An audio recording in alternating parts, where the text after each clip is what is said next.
Hey, so picking up where I can't buy socialism. I mean, the premise of the idea is good. You know, everybody pitches in, everybody has what they need, everybody's taken care of.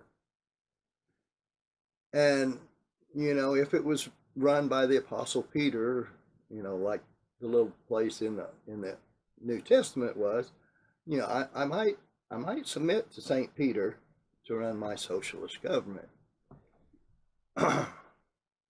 But if I'm going to have to put my socialist government in the hands of somebody other than Saint Peter, I'm a bit nervous about that. Uh,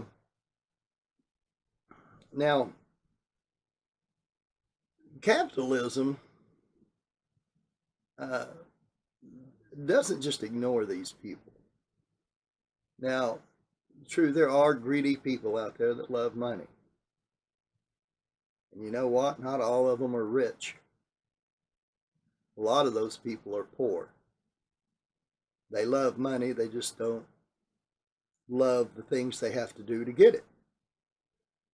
So it's nice if you can just go vote and say, hey, that rich dude over there, I want some of his money. And even in our capitalist system, that's kind of what we're leading up to now with the progress.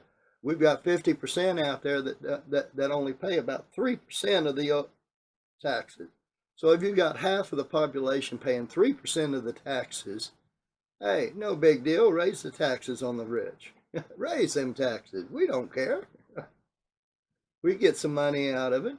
And just them greedy rich people, those are the ones that don't need all that money. Now, is that a proper attitude to have? To look at somebody and say, "Oh, they've got too much money. They should give that away." It's not my decision to make. And most of the people that's got a lot of money, and then again, well, what's the line? What's a lot of money? That's different for each individual. Guy making 20,000 probably don't think you need to make more than 60,000. The guy making 60,000 probably doesn't think you need to make more than 120. So how do we set this limit? How do we decide what's enough? Because socialism basically does limit what you can earn and possess and own. And that's just, it's not tangible. That's a personal decision for each individual to decide how much is enough for them.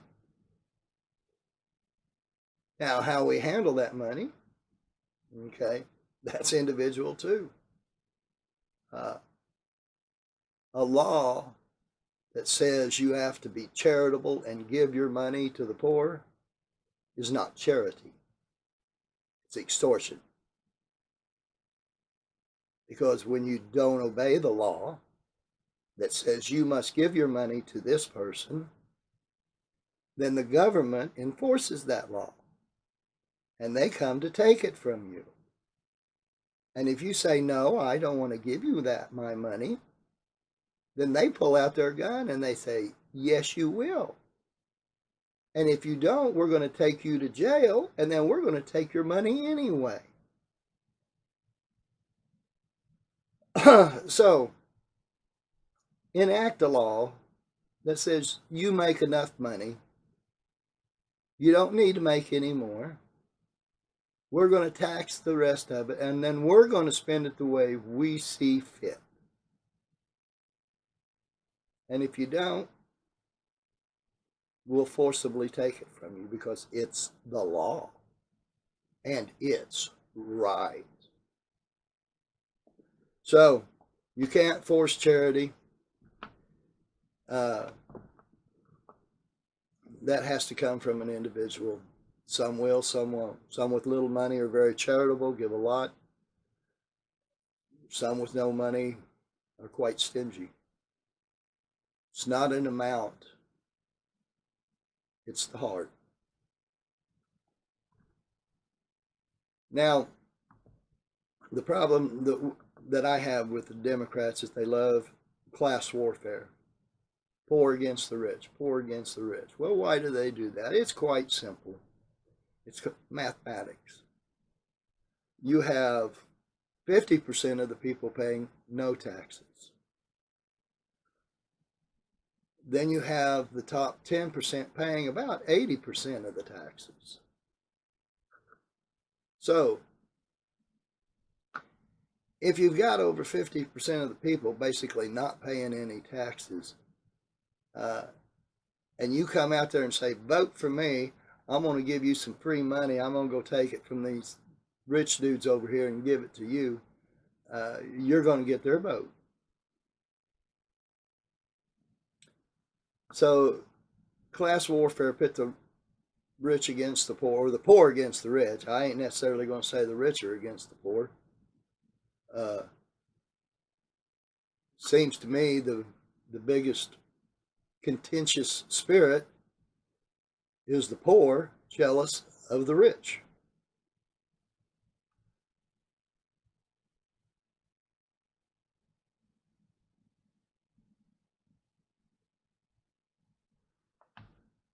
And in my 64 years of life and all my work, I haven't had any rich person steal from me. Matter of fact, it was the rich people where I usually got my work. I didn't make much money off the poor. I made my money from the rich dude that had a lot of money, that could build a company, and needed people to work so he could make more money, and then he paid us. Now today, most rich people won't stay in business if they don't treat their workers properly. Especially in today's economy right now, which is February 2019, 3.9% unemployment. Workers aren't stuck in one job. There's lots of opportunities for us. So employers have to strive for our labor. When labor is scarce, they have to pay more for it. It's just like any free market society, supply and demand. My labor is a product that I produce. And if there's a high demand for my product, then I can charge more for it. If there's 1,000 people out there offering the same guy my product, then I can't charge as much. I got to kind of undercut those guys before I can sell my product. Now, a company sells a product. If that product doesn't cut the mustard, if it's a shabby, low-grade product, people aren't going to buy it. People don't buy it, then the company doesn't make any money. Now, the way you get a good product is you have a good workforce. If you have to get a good workforce, you have to pay them well. So I understand there were times in history when situations might have been a little different and there were a lot of very unsavory business people out there. That's not the world today.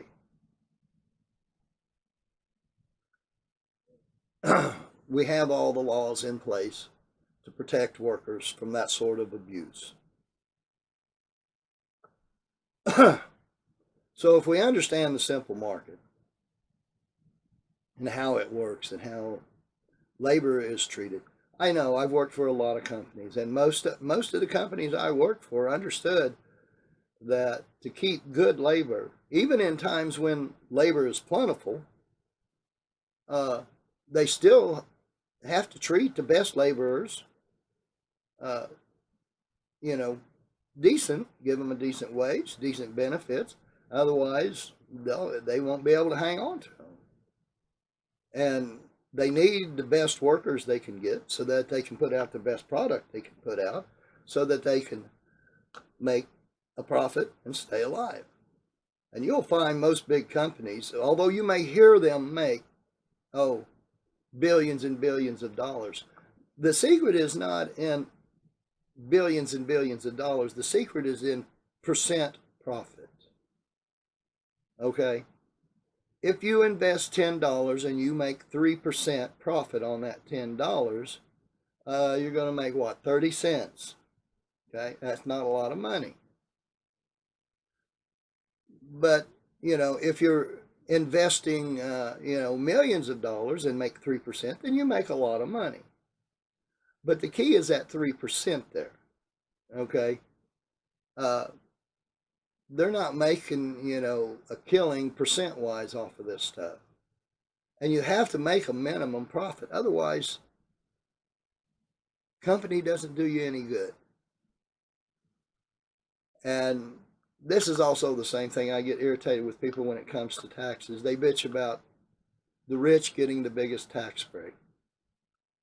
Well, if my tax bill is $100 and I pay 10%, that's $10.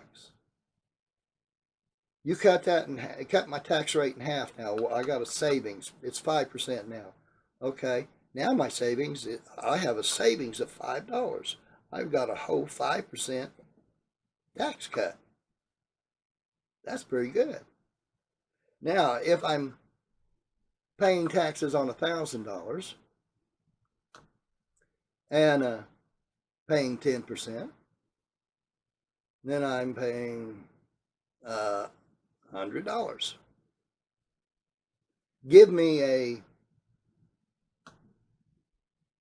5% tax cut. Now I'm only paying $50. I save $50 compared to your $5 on the same cut. Now, you only give me 2.5% cut, I still save $25.